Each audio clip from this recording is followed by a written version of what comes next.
introductions this week. Let's get this thing over and done with. We're live, and that means it's time for me to read out the following. You are listening. Immediately lose my voice. I took a sharp intake of breath, and it hit the back of my throat, and it completely wiped my ability to talk. You are listening to Let's Go, the weekly anime podcast about weekly anime from Dynamite in the Brain and Secret of the Sailor Madness. So come along and hang with the Let's Go gang. It's Dwayne. Hey, how are you? There's no Niall, but there is me, Brian. And on this week, we are covering anime that aired the week of June the 24th to June the 30th, 2023, starting with Golden Kamuy, episode 49, The Vanished Kamuy. I have noticed this year we're getting a lot of really nice lining ups of months that the weeks work out. They're sensible, 1 to 7, 14 to whatever. What's that? 21. I'm bad at maths, but it's fun. Yes. So this episode is kind of like a transitory episode because it felt like the end of the season last week. But here's Yeah, a yeah. little bit of the history and culture and nature lesson. That was a good deal of that. I love the fact that it opened up on your Mark Trail nature lesson that doesn't seem related, and then later on it seems related, and I was like, that's good. It makes a nice. It seems like an unrelated start, but it's actually like a really nice bookend to where the characters are by the end of the episode, and that kind of that tells us where we're going moving forward, like where the characters at the penultimate season have decided what they're going to do with the gold if they get the gold. Yeah. Yeah, so they're talking about using a kite. Then we get Usami and Kaluta still enjoying the wanking detective, but then we have like a flashback, and this is Usami's point of view of Ogata, and indeed everybody It's else. nearly like I don't know if he knows your man is working for the government or is going to betray Sarumi or whatever, but he seems to be trying to make Ogata it's like, let me tell you all of Ogata's secrets. Did you know he killed his brother? That kind of shit. And I egged him on to do it. Or is he just like, I fucking hate that Ogata. I'm going to tell everyone how much I hate him at any given opportunity. Not sure how much he knows what he's doing in this situation. Yeah. No, and he thinks everybody in the division are Sarumi's puppets, and if everyone's going to be a puppet, then he's going to be the best puppet, and everybody else is like, no, that's not what it is, No. including Sarumi. It's like, mm-hmm. Stop going around telling everybody that they're puppets. But yeah, the flashback kind of or the flashback, him telling him how Ogata killed his brother, or how him and Ogata planned to kill his brother. And it has him Ogata like recuperating in bed at one point where he's jumping up and down on it like a child. And just constantly like, and he was there like him kind of phasing out of the shadows, like, yeah, Ogata, that's a really good idea. You should totally do that. Yeah. Yeah. Now I think about it, because I know what comes later. I hadn't connected it. Then that he is telling all this story to the worst person to be telling this story. Yeah, see, that's why I was half thinking, is like, is he doing this on purpose? Because if you want to tell it to the worst person, you picked exactly the right fucking worst person to tell this to. Yeah. Yeah. It's even worse than from what you know. Oh, excellent. At this point, good. No, there's more to come. And then we get the discussion of Treasure, Mataro being a very close talker. Just invading your personal space the whole time, and it's fun to see him kind of like, because he's a very he's a new character, so he's very much so, hey, what's the deal with you? What's your relationship with them, Shiriishi? You seem like the kind of guy who just like join up whoever you think's going to win. So like, clearly you think these guys are going to get the gold, right? Also, why is he so protective of her? Is she he doesn't say Wilk, he says Noparapo, doesn't he? Is she his daughter? And he's like, I don't know, lots of Ainu have fucking Russian blue eyes. Shut up. It's fine. Don't think about it. Says and then later on they accuse him of telling her. He's like, no, he worked out already.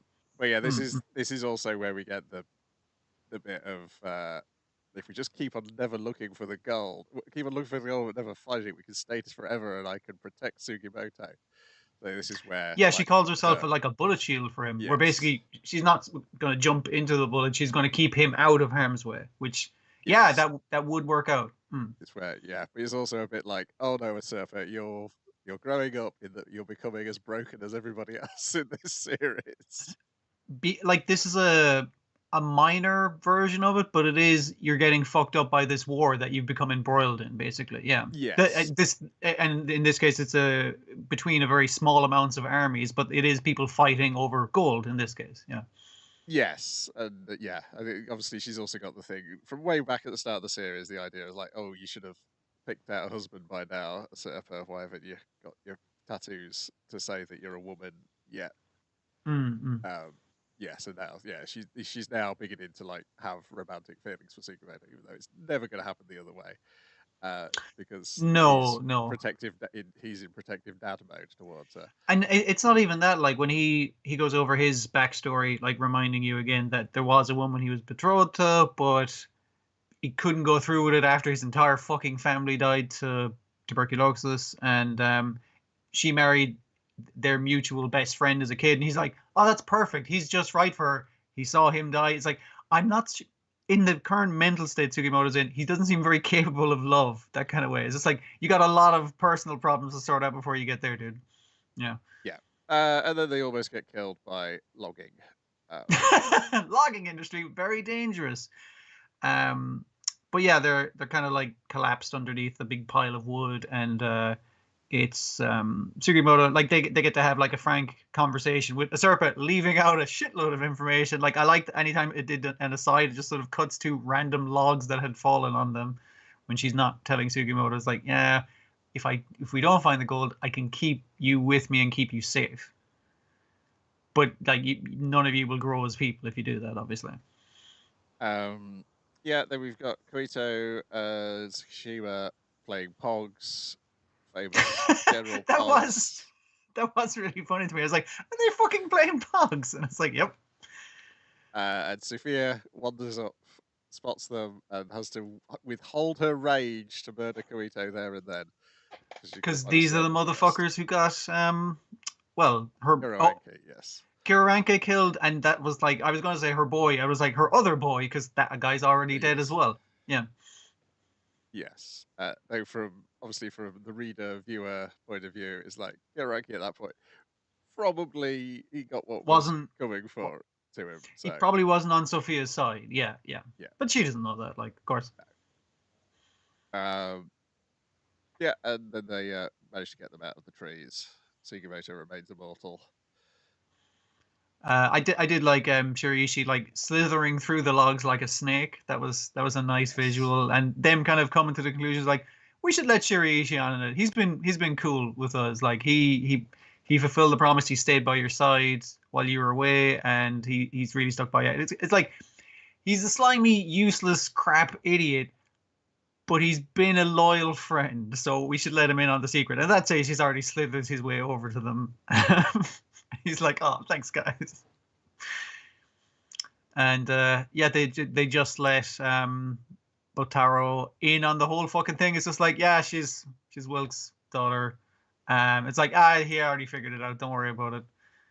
So everyone's caught up, except for obviously the feelings that Usurpa is keeping from Sugimoto. Yes. And the latest volume is now on Shonen Jump. That's not the last volume, is it? No, it's heading towards it. I think there's like 2 or 3 more after this, maybe. It's definitely within the final arc. It's like they are at the gold, and they're just trying to figure out exactly where the gold is and how they get the gold from the place where it is to some place where they can keep it away from Tsurumi. Yeah. And the way the bookend works out is like, here is nature, here's the cycle of life, here's the various brains we could eat. Do you want me to turn those cute squirrels into gloves for you, Sugimoto? He's like, no, they're too cute. But then the end bookend is talking about the logging thing, which the loggers were kind of like distraught. It's like, oh Jesus, we didn't know there was people in there, that they were doing the I guess like a domino effect of knocking over a bunch of trees. Yeah. but she's talking about the way the Ainu would do this, where they would plant trees after them. They'd leave a bit of meat from the animal from their kills in the forest, so they give back to nature as much as they take. They maintain the cycle.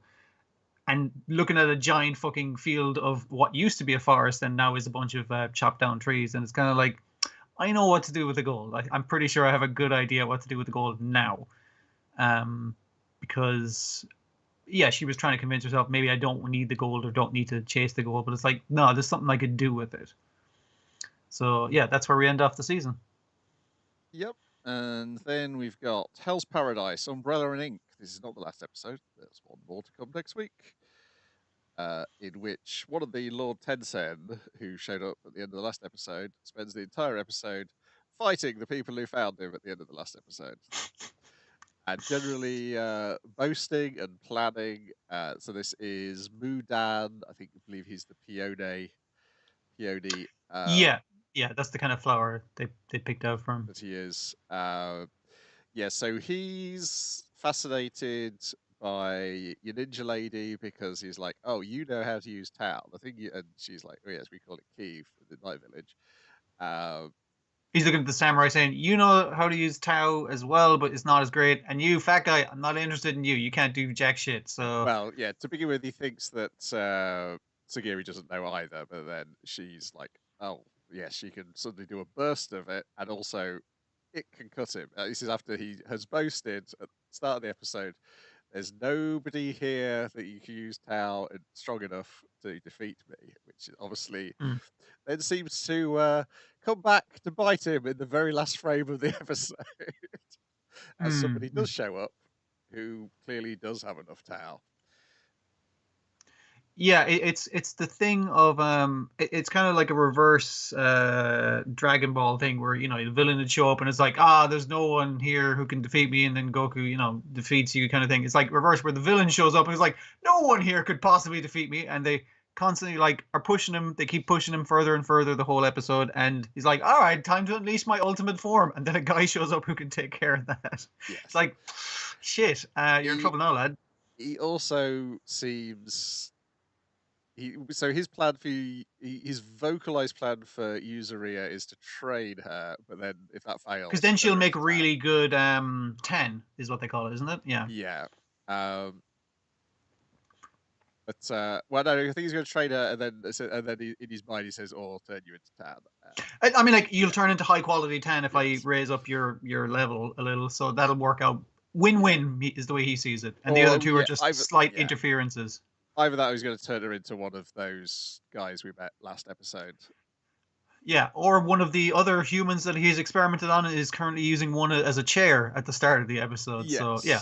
Yes, because he's explaining that because the wood guy doesn't. He's like, well, it's fine if I've had my head cut off because this guy's my god. So if I can be destroyed by him, and then he's like starts talking about, no, I just use there is no god. The myths are your religion was bullshit just to make you subservient to us, and it would be beneficial. And he's like, what? And it's like, yep.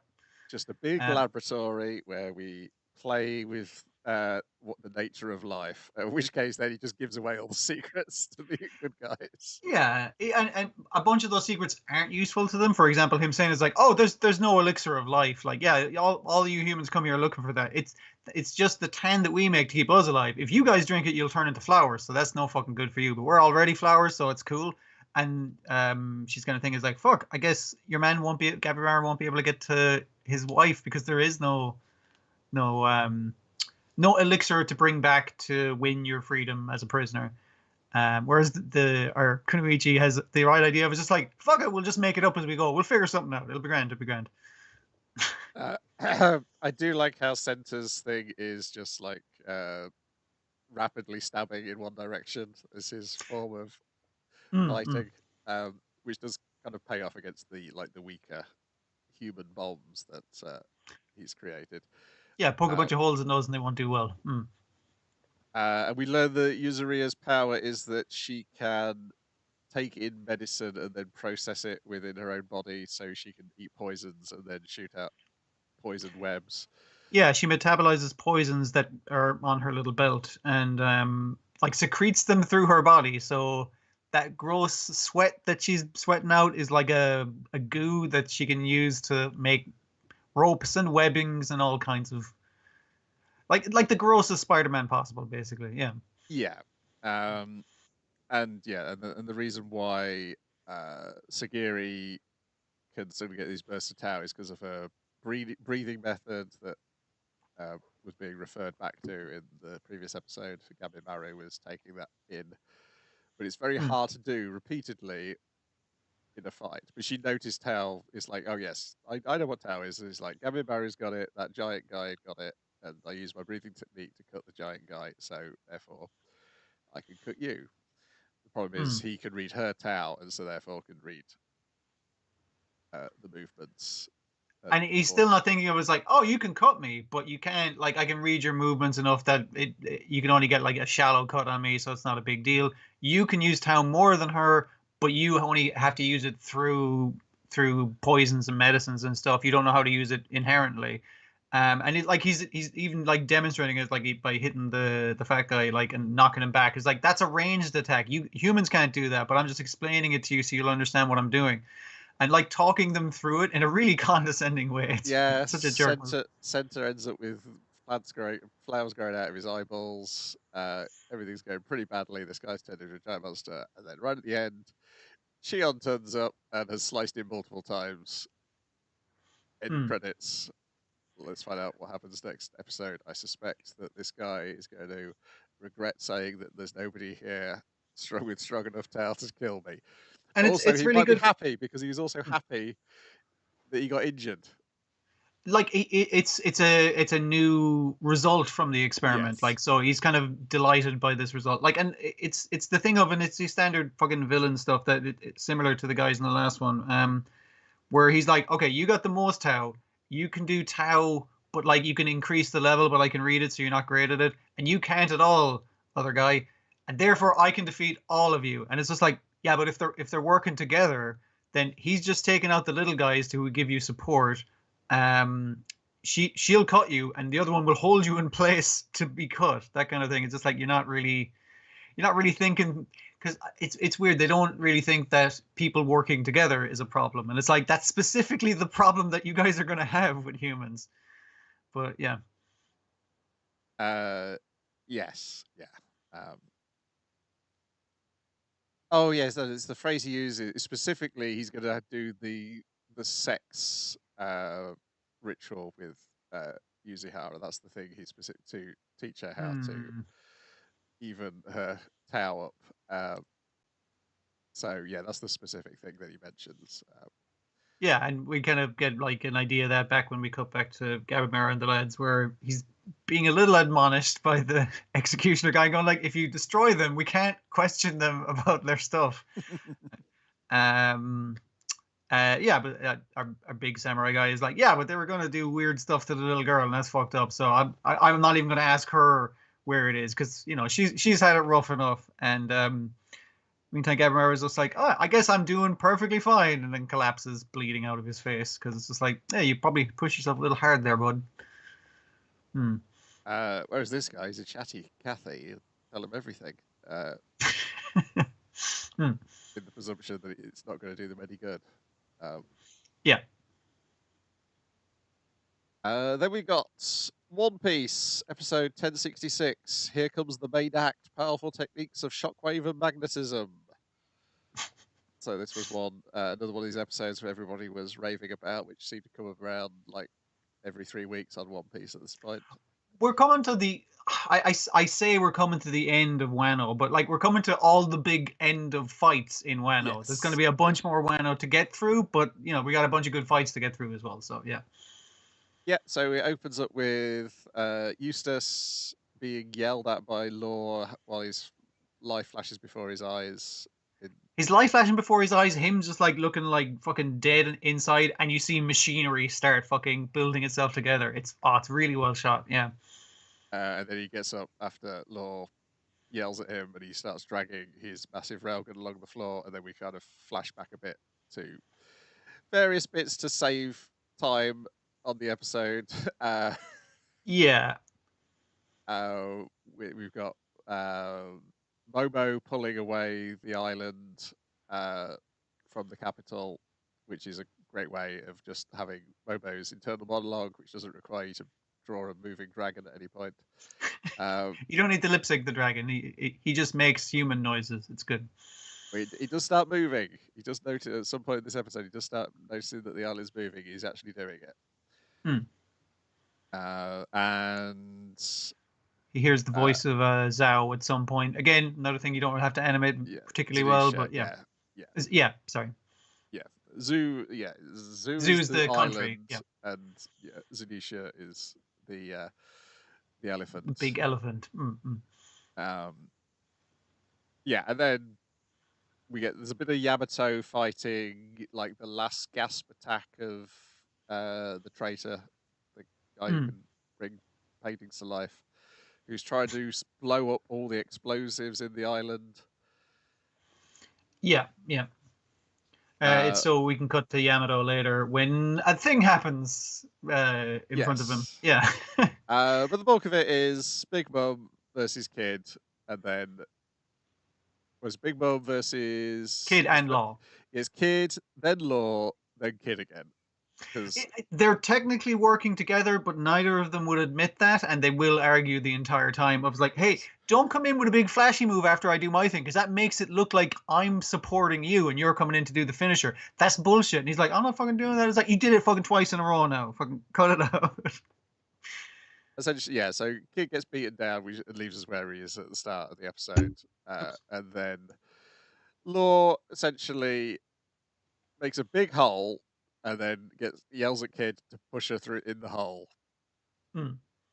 He stabs all the way to the center of the earth, it seems. Yep, pretty much.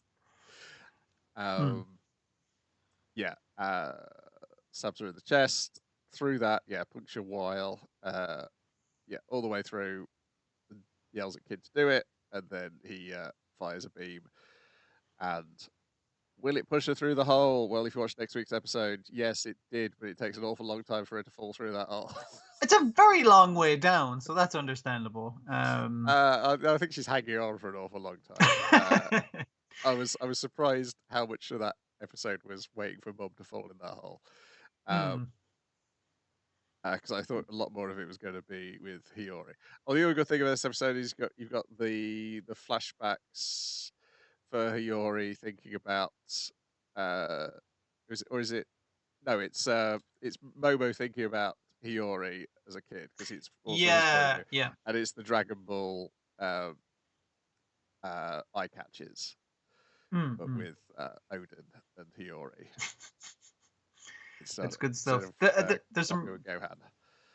It's not the best animation in the last few ones. I mean, like, they had the Zora and Sanji fights, which are hard fucking acts to follow, but there's some really fucking nice bits. I think my favorite was where Law is teleporting around Big Mom, but he's staying still, and then the entire background is flashing. Yeah. Or I say staying still, like he's hopping from here to here, and then the entire, like, the world around him is being teleported as it was. And I was like, that's a really nice visual.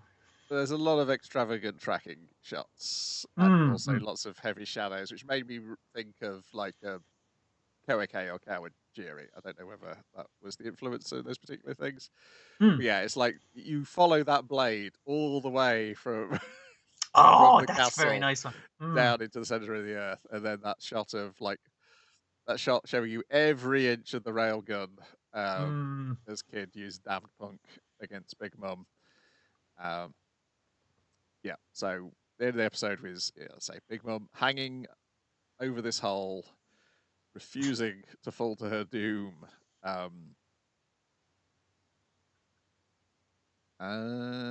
Is Luffy out at this point? I can't remember if he's out yet. I don't think so. He's on the roof. He might still be fighting Kaido is the thing. Yeah, I think I'm trying to think of like where things line up as well. Yeah. So we're getting closer and closer. So this was chapters. The statistics here say this was pages 3 to 19. So this is the bulk of chapter 1039. It's the opposite thing of the thing you were saying of you adapt 3 chapters to an episode. It's just like, how many pages of a chapter is this? Yes, because the 1067 has only got pages 2 to 15. So what we're hoping to get to is 1043 and 1044, isn't it? Yeah. Mm-hmm.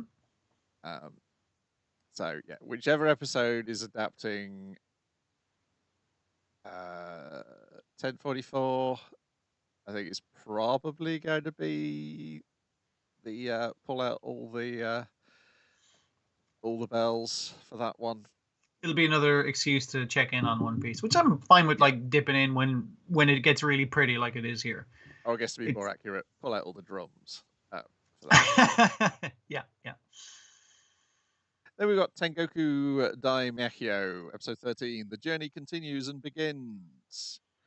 So I'm guessing from that title is we're going to follow the 2 kids who we see escape the venue through the rest of the series, whether it be all the way up until the point to their deaths that we've already seen. I assume they'll split off at some point, and we'll know those guys go on to form the hospital, because it's the 4 kids. Your donkey-eared girl, your guy who eventually becomes the doctor but isn't a doctor, and the guy who's like the very fit but dumb guy, and I've forgotten what the other girl's deal was. Can't remember what her specific thing was, because they're all built to do different things, it seems. Yeah. The funniest bit is in the flashback bit where the deputy director says, "We're going to start Project Noah," and they're like, "Project Noah? What's Project Noah?" We get his logo for it. We get an eye catch for what Project Noah is like. Yeah. And then she admits she just made that name up on the fly. The fact that he got logo just added to the joke.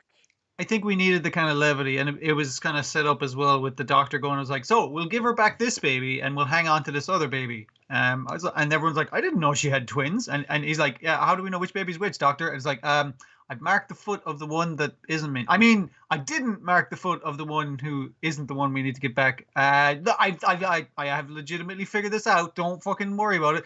Who said I fucking mixed up the babies? That didn't fucking happen. And they're like, nobody, doctor. What is wrong with you? But then the director tries to take the baby, giving back to Tokyo, and that causes... She shows up horrifically injured, but still fine, still on her feet, like, yeah.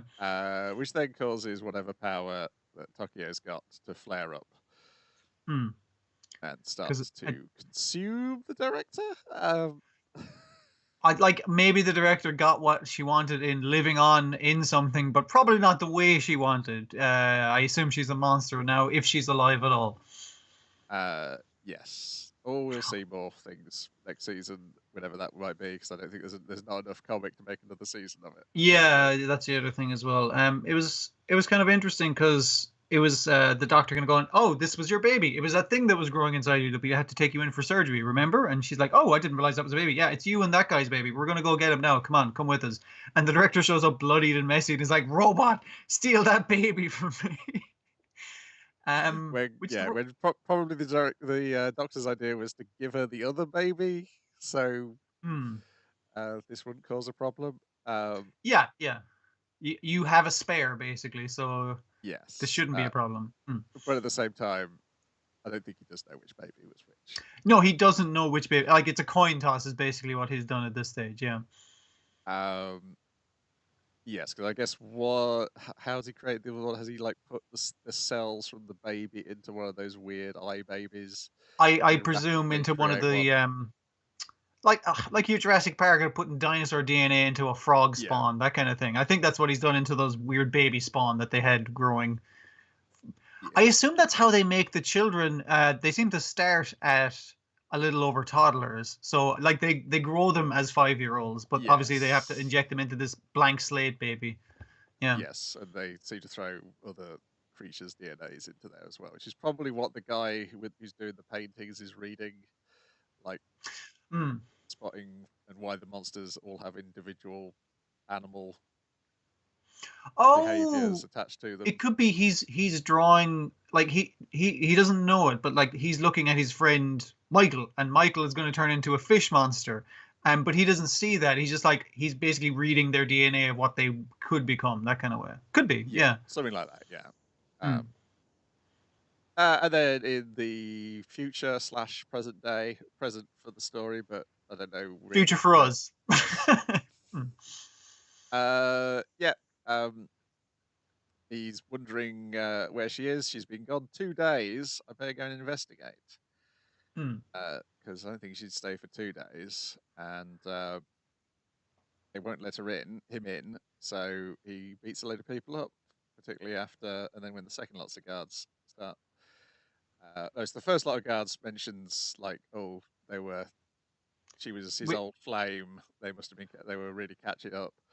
So that's when he beats up, wink, wink, nudge, nudge, kind of like, and he's just like, all right, fuck this then. yeah, beats up the first lot of guards. The second lot of guards think he's a bandit, so he beats them up as well. Mm.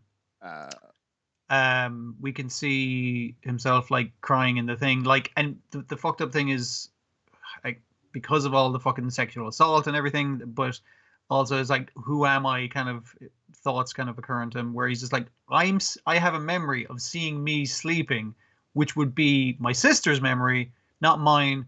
So am I me or my sister or both? What's going on right now? Oh, I wish my guy was here to save me, and he's right there at the door. He's like, yeah, I'm here. And then he sees Robin coming down with a pot of coffee. But the other thing that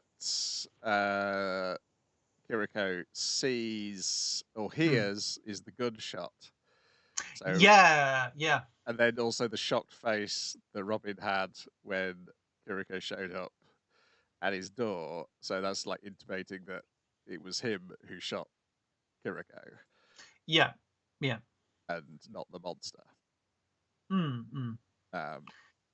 Yeah, there's memories that don't line up because of whose perspective they are, but also what information you were aware of. Yeah. Yeah, and so Maru starts beating the shit out of Robin. Well, Good. first of all, Robin tries to get away by opening a locked door, which he fails to, and drops the keys. This will be important for the end of the episode, where you're like, what the fuck was going on in this building? Yeah, I mean, nothing good, basically. They were, yeah. What was he hoping to get out of going in that room? I think he was going to activate something, basically, to save himself, I guess was the logic, but yeah. Yeah, so Maru is setting up to kill him, but Kiriko stops him. I did, like, it's not just like a satisfying beatdown, it's where he kind of like corners him, and then as he tries to walk away, throws him back into the corner. As he tries to run away, like, fucks him back into the corner. It's like, all right, I'll punch my way through you. It's like, no. It was kind of like a reverse of, it was like, you did something so fucked up, I am going to beat you, not even within an inch of his life. He's planning on murdering him at that stage, just slowly. But yeah, Maru says, like, don't kill him, and possibly because, enough trauma for one fucking day without you becoming a murderer. Again, it was the thing that you're worried that you are a murderer because you have killed a bunch of monsters, and monsters are people, but like, just straight up killing a person is like, that's a little different. Yeah, and the fact that his hand didn't go into Robin at any point, I assume we can take that Robin is not one of the children. Yeah, like, physical contact tends to be the thing that sets it off for him, and we weren't shown any of that, so yeah. Because you would start to wonder that, given the setup of the story at this point. Yeah. So yeah, then we check back in on them later in the day, and we get a pretty good conversation where Maru's explaining that, look, I didn't know you when you were either of the two people who you think you might be, but I do know you now, and I know you've turned me down multiple times, but I'm going to tell you that I'm in love with you as you. Like, I might have been friends with you when you were a boy. What does he say about the sister? I think he says, like, yeah, I mean, like, I might have been friends with you when you were a boy, and it sounds like your sister was really cool, so I probably would have got on with her as well, but they're not the people I love. You're the person I'm in love with. Yeah. And I appreciate he opened it up and was like, listen, if I'm stepping over bound, that stone you're drawing in the dirt with, you just fuck that into the river. And he gets everything out, and then Mary just fucks it into the river. It's like, no, shut down. But understandable at this stage, yeah. yeah, so they pick themselves up and set off back in search of um, answers. They're still looking for heaven. They're like they have resolved because he said, "I'll protect you," and then Mara's kind of like, "I'm the fucking bodyguard. What am I fucking gonna do if I'm not protecting you?" It's like you're looking out for each other, you idiots. But okay. And then, meanwhile, back, what were these people called? They were like the Ministry of Ministry Restoration. of Restoration, Rebuilding, something like that. Yeah. Yeah. So it makes They it show up clear, in the most evil fucking cape looking shit, yes, or close to evil looking but cape it's also shit. essentially making it clear that like they are legit. Robin Yeah. was dodgy because Because they showed up and it's like, hey, yeah, the place is completely deserted. Your man's like, fucking, they dropped a pot of coffee. What the fuck? That's messed up. And it's like, is that blood over there? It's like, oh, sir, there's some keys over by this door. Oh, let's see what's in this room. Ah, Jesus, is that a human hooked up to a fucking man eater? Fucking close the door. Close the door. It's wiggling. Get out of here. yeah. So And I then they're presume like, Robin was going to go in that turn on the man eater to kill this fucking invader, basically. Is the closest I got to any kind of explanation because yeah, they just lock the door behind him and go like, what the fuck? yeah. So This is it's like, completely fucked. yeah, because like what they're like, what on earth was Inazaki doing here? Um, Mm. and then now you've got to also ask like, what on earth did he learn from those 2 years spent at the hospital? Yeah, yeah. Was he like? Because I was half thinking he was the doctor. What with brain switching being an option now, and even in the past they were talking about brain switching. But was he an understudy basically? Yeah. Well, I will say, if you want to avoid spoilers, don't look at the wiki for this, the fandom wiki for this It show. just lays it all out, does it? It certainly does. Ah, So, okay. yeah, characters who might be two different people, they just share one page now. Ah, for fuck's sake. All right, all right. I mean, like whenever the next season would be, which I imagine might be a while. I'll just wait because I enjoy the show. It's very well put together. It's as fucked up as it's trying to be. But not in an edge lordy kind of way. The trauma feels real for the characters, basically. Yeah, and If production-wise, it's great, top to bottom. oh, There's no episode where you go, "Ah, I wish that looked a bit better." there's some that Or look amazingly better, but all of them look really good. So yeah, no there's problem. nothing because the Hell's Paradise today. There's some good action in that, but there's also some really flat-looking action. Yeah, it's definitely parsing out the budget for different parts. Yeah. Yeah, and when you got an episode which was entirely a fight scene, you're going to come up short, I think, in Yeah. spots, as they Yeah. did. Whereas this seems to be like it's all planned out, works well. It's just a shame there doesn't seem to be enough comic left to make another series anytime soon. Mm-hmm. I think we're into volume 6 or something at this point, possibly further. And how much is this adapted? And there's only we're into volume 6 from Oh, the this is adaptation. volume 6 for okay. Yes, Okay, and sorry. there's only 9 volumes, and Yeah, the fair 9th enough. volume only came out a few weeks ago in Japan. So Okay, so if there's like that'd be like at least a year and a half. Like, and I'm being very generous before it's yeah, even close to done, or yeah, I think so. close to done for another season, basically. Yeah. Yeah, yeah. Then we've got Chibi Godzilla raids again, episode 12, The War at Low Tide. This too is not the final episode. There is more, and I wonder whether this is just going beyond 13 or not. I don't know. This one Essentially, nicely manages to segue the little hey, clean up your local towns and municipalities. It manages to get that message in the actual episode, which is quite good. Yeah. yeah, they're cleaning up the beach on Monster Island because it's full of garbage from the humans, and then we get an explanation, not always accurate, of what humans do with all these pieces of like, junk that have shown up on the beach. Hedora, surprisingly a clean freak despite being a smog monster, is going to explain what all these human detritus and how they were used in the Great Wars. And it's like, and again, Mechagodzilla, having been made by humans, knows that that's not the case. Yeah, I do like that touch that he's the one who has the most knowledge about human society. Yeah. Yeah, because one's like a retractable pencil, and they're explaining how it's used in the great entrance exam wars. To which Godzilla says, "Well, it's good. it's best never to learn anything, or something like those lines. Being the dumbass, he does get a lot of the best lines. Yeah. Then we got Marginal Service talking to dumbasses. Episode Mm. 12. Shitty world will in fact come to an end. That's one of my favorite titles. Yeah, it's a nice summation of why I like nihilism as a not as like everything's fucked. Why even bother? It's just like, hey, the world's shit, but that'll stop eventually. It just has to. That's how it works.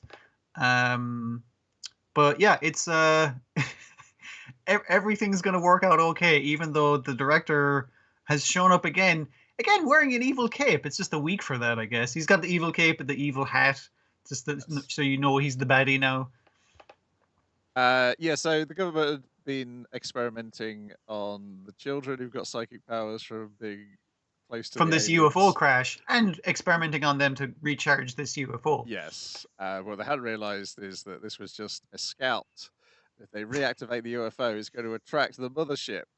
And it also turns out that the activities of all our heroes from the previous 11 episodes have been actively interfering with the activities of the real heroes, the criminals who they've been trying to arrest. Which is that's so fucking funny. That the idea that it's like, yeah, you guys are the cleanup crew. You know the way you look like the cleanup crew. You are. You're not the main characters who save the world. I mean, like Rubber Suit's kind of like, wow, I can't believe humans who could do our job. And he's just like, I think he's looking to retire basically, or at least get some human involvement in their entire saving the world operations. Yeah, he points out that Brian Knight Raider is a true Borderlander. He's the person who can bridge the gap between humans bridge the gap and between Borderlanders. humans and yes.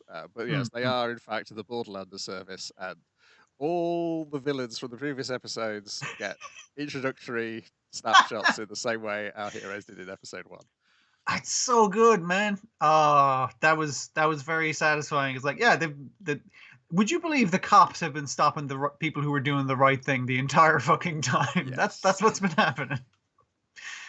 Yeah, so it's Isabella Thorne, Sadistic Beauty, Genzo Sakaki, Chameleon Man, Bennett Wells. I like the way his introduction is like, I was a police commissioner. It's like, that's all he gets to say, basically. Bennett Wells, Commando Commander. Turns out the drugs. That's such a good fucking commando commander. Oh, the drugs were to get him energized as a dinosaur man. They were just like a yokai energy drink. They weren't really drugs. Bruce Gilman, Shark is Shark. That's a good one as well. Yeah. Rubber Suit, the Star. Red Azuna, the Fifth Color Guardian. Tengu, he was creating a giant force field to protect the city from alien death rays. From one alien death ray, so that they could stop it before the second alien death ray. Like he was the backup plan to save I forgot what the local city fucking was. To save the city. Eddie Snow, AI Ghost. Yeah, so they were the heroes all along, but it is up to Zeno and Brian in the end to pilot that UFO and take down the mothership, just like in those old films that Brian likes. So they reference Independence Day, obviously. They reference which not Deep Impact, the other Meteor one. Armageddon.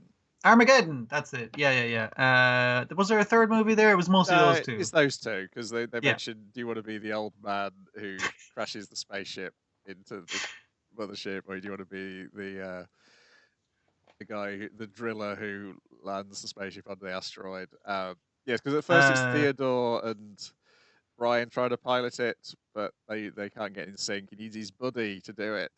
I like the way Theodore is just like, it's finally my time to shine. I studied so much about aliens. It uses psychic waves. And it's like, no, it's a control stick. And he's like, oh, what the fuck?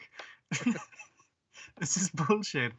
And because Brian tries to fight it solo, but the aliens are getting in the way. So Zeno has leapt on top of the UFO and is shooting. This is after Zeno has rescued his son, and he's saying to his son, is like, finally, I got you back. Mom's not coming back, but it's like, I knew you'd find me because Mom always said you were a great detective. And the son's kind of like, you want to go help your partner now, though, right? It's like, no, I'm gonna stay here with you. And the son's like, no, you want to save the world. It's cool. I get it. I appreciate you as a father. You did eventually find me 10 years later, but still pretty good going. So they apparently crash the UFO into the bigger UFO, and then everyone's like, "Oh my goodness, they've died, but then Lyra's like, don't worry too much about them, they'll be fine, because it turns out that Zeno had previously asked Lyra to update the uniforms to include a parachute. And while Brian wasn't wearing one, he could just jump out. Yes. Because we do see as they're flying up in the spaceship, as they're getting shot by the big one, it's kind of like, oh, Brian at one point is like, oh no, the escape pod. Just so you know, there's not an escape pod. They've blown that up. But they do have parachutes on their suits now. So they're good. Yeah, so everything's fine. They're left dangling in a very erotic position out of a tree, which then Zeno just gets out and leaves Brian dangling in the tree still. Everything's fine, except then, God damn it, Brian keeps on coming around for dinner. Yeah, again, the kind of nihilist thing of like, listen, the people who died can't come back, everything's saying, but you can build new relationships, and it's Brian keeps coming around for chicken dinner. And also, the other thing I was thinking, because they were him and the son were laughing, I was just like, he's too like my son, or my son's too like him. One or the other, or both. It's not good. Yeah. Yeah, it was a fun ending to what turned out to be a pretty fun and well-written series. It's very. I don't think it's going to be anyone's like favorite ever or top 10 or whatever, but it's a lot of fun. It's very well put together. It's not the best looking thing, is probably the worst thing about it, but character-wise, writing-wise, it's a lot of good time. Yeah, it's the thing where it's like Dragon Goes house hunting can get away with not having anything dazzling and being the standard, because it's a comedy. Yeah. Yes. It's like there's not even like the serious social issue thing that this show is talking about. Like Dragon Goes house hunting is entirely fucking a joke. Yeah. So this is consistent the way Dragon Goes house hunting is consistent, but unfortunately it's aiming to also be an action show, and you can't do that on the approach that it's got. But at the same time, it's not like any episode. Well, no, there was one episode where it did look distinctly worse. That's the one where your two muscle lads got kidnapped. Where they're literally parodying an action movie. Yeah, which is the worst episode for it to happen to. Yeah. But I still had good jokes and a fun ending. Yeah. And the reveal in this of like them actively getting in the way of saving the world throughout the series. You've been arresting the heroes this entire time. Yeah. It's a good thing they all broke out of prison. Yeah. Yes. I mean, some of them still get put in prison at the end, but they do. But I mean, like, the idea is that I assume they'll escape whenever the fuck they feel like saving the world again. Exactly. Yeah. They've made the warden one member of their team, so it's fine. Yeah. Yeah, it was overall a fun show. Then we got MASHLE, Magic and Muscles, episode 12, MASH Burnedead and the Magic Mirror, in which our heroes celebrate their victory over what they assumed was the arch villain, and they celebrate for a little too long, to the point where Mash has to leave to go to the bathroom. I do appreciate it. And they're like, oh, he must have been holding it this entire time. That's. Ugh. Because that never happens. That never fucking happens. Why does that never happen? It should happen more often. And in that but then one of the main villains shows up. Yeah. Yes. In that time, Cell War shows up. And he's going to kill Abel for being a big old failure. Well, he was going to kill him anyway, but now he has a good excuse since Abel has lost and therefore like doesn't work out for their evil plan of finding that thing that they're looking for. And he's like, well, no one here seems to be that thing I'm looking for. So I guess I can go through with this entire killing Abel thing that I'm going to make him strangle him. So, yeah. But then luckily for Abel, Mash returns from the toilet. And he's brought cream puffs. Yes. To which he accidentally sneezes. And everyone's like, was that an accident? And he sneezed them all in the direction of your man. And they're impaled on his little crown of thorns that he wears. Yes. Yeah. I don't think I noticed it at the time, because I don't know at the point in the time this is happening in the cartoon and in the comic, we don't know what Cell War's deal is. But I don't think nobody ever comments that, hang on, why has Cell War got a similar lines on his face to you, Mash? I mean, like there's a lot of overlap between different people's lines on their faces, but yeah. I do like how some of the cream puffs fall off the crown of thorns. but some of them stay on there. Yeah, so he's going to kill Abel, and Abyss leaps in the way. You think it's going to be Mash leaping in the way, but it was Abyss. Because we did see him slowly making his way back to his Abyss boss. Makes the heroic death speech about we won't be able to get to each cream bus as we promised each other, and then Mash just hands him the magical handkerchief. So they're like a magical handkerchief, and it's got like the bunny rabbits on it. But also, and Cell's like, why did it kill that guy? Oh, that's because that other guy threw a rock at me at the right at the point at which I cast my spell. So I was slightly off the aiming thing, so he couldn't survive. So he works out with Mash. Is like, tell you what, that guy will probably bleed out in half an hour. So if you don't get him to the nurse's office within that time, you got to defeat me within 30 minutes. Sound cool? Here's infinity spikes. Deal with that, Mash. Well, he does. Because it's Mash. Yeah. He punches them. Yeah, he basically pushes Cell to such a point that he's going to have to break out a forbidden magic item to defeat Mash. I was laughing pretty much the whole time, just like, okay, here we go. It's like, oh my god, he's got the magic mirror, and even Dot knows what the magic mirror is. It's feared by all us magic users. Yes, Spellflexion Mirror. It will reflect any spell you cast at it and make it stronger as it reflects back at you. They're like, be careful, Mash. This is how it works. And he's like, yes, I have the legendary item. I did steal it. And now let's see whatever magic you're using. Because he asked Mash, he's like, hey, what magic are you using? And Mash is like, power. Earlier on, it's like, fine, don't fucking tell me. I got the magic mirror. Yeah, and so he just kicks his foot straight through the mirror into Cell's face. Excellent fucking payoff for it. Yeah. And then he notices that Cell notices that he's now got a mark on his hand from being kicked in the face, and then he's like, oh, "Okay, I'm out of here."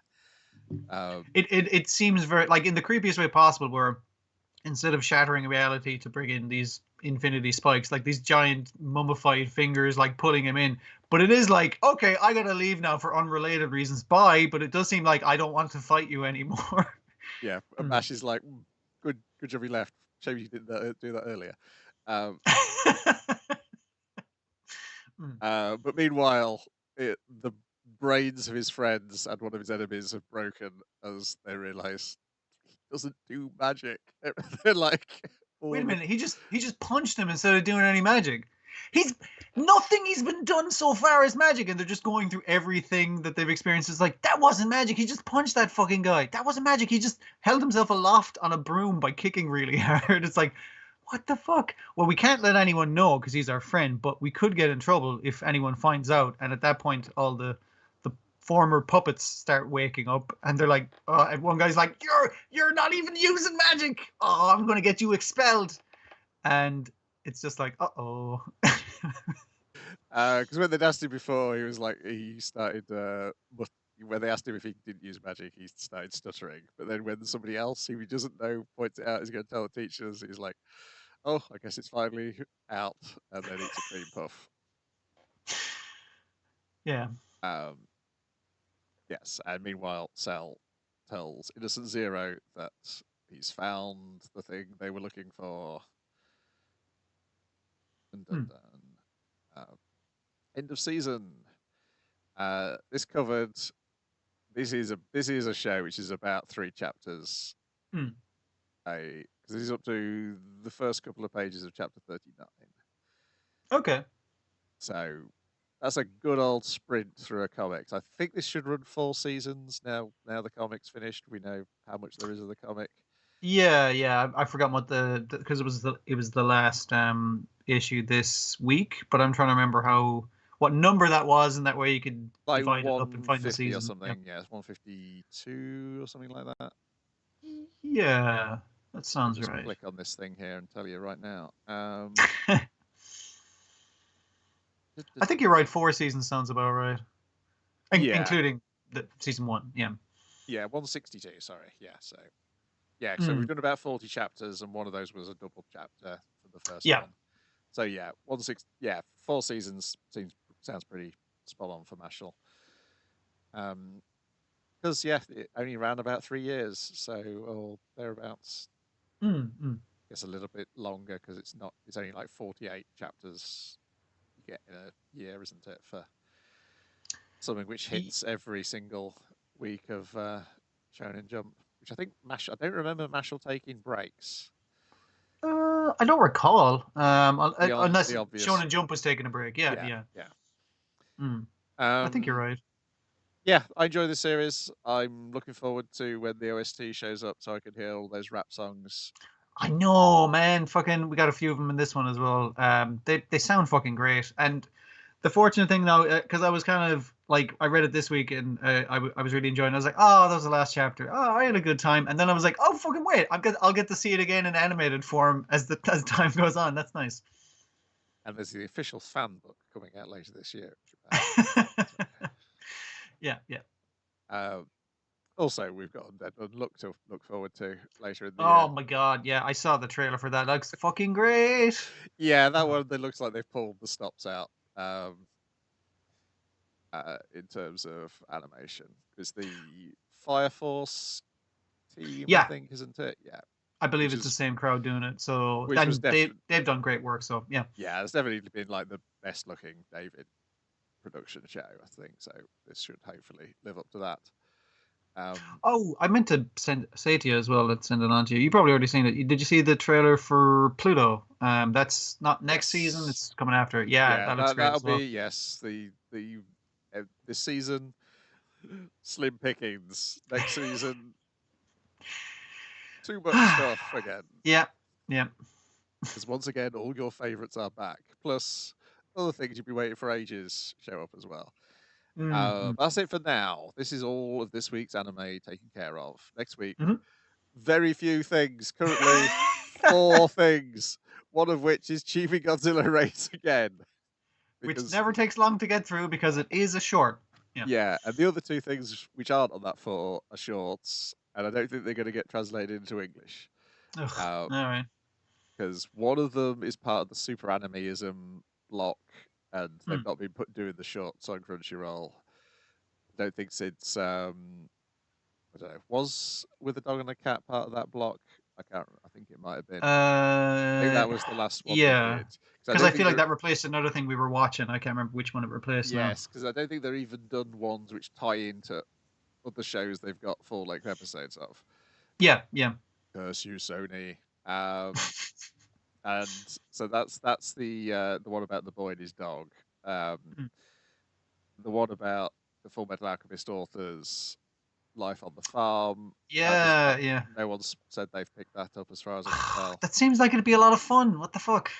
Yeah, I mean, the only hope I've got is they might show up on YouTube. Maybe I have to go and pretend that I'm in Singapore and watch it on Muse, like I used to do for Puru Puru Molka. You can get not great, but you can get okay automated subtitles if it's like I found like if the subtitles are in, I don't know, say Korean or something like that, you can translate those to English pretty easy. But it'd be nice if they just let us watch it, you know? Yeah, I mean, I'm hoping that the what's it, Inimono or it's called. I'm hoping that is actually dialogueless because all the clips of it so far have been without dialogue. Yeah, if the jokes work without any understanding what they're saying, yeah.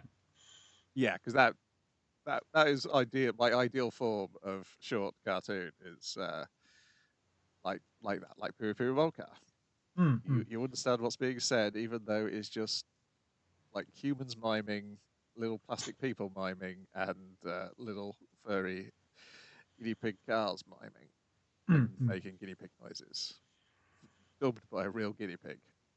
It's 2 real guinea pigs now, isn't it? I think it is now, yes, on the second season. Yes, I think they brought another. Probably smart because unfortunately guinea pigs do not live very long. So yeah. Oh yes, that's a good question. How long does a guinea pig live? Guinea pig lifespan. I think it's similar to mice and rats, isn't it? It's like what are they, like 5 or 6 years? 5 to 6 years. Yes, some may live longer. Yeah. I think Lovely Muko's still going.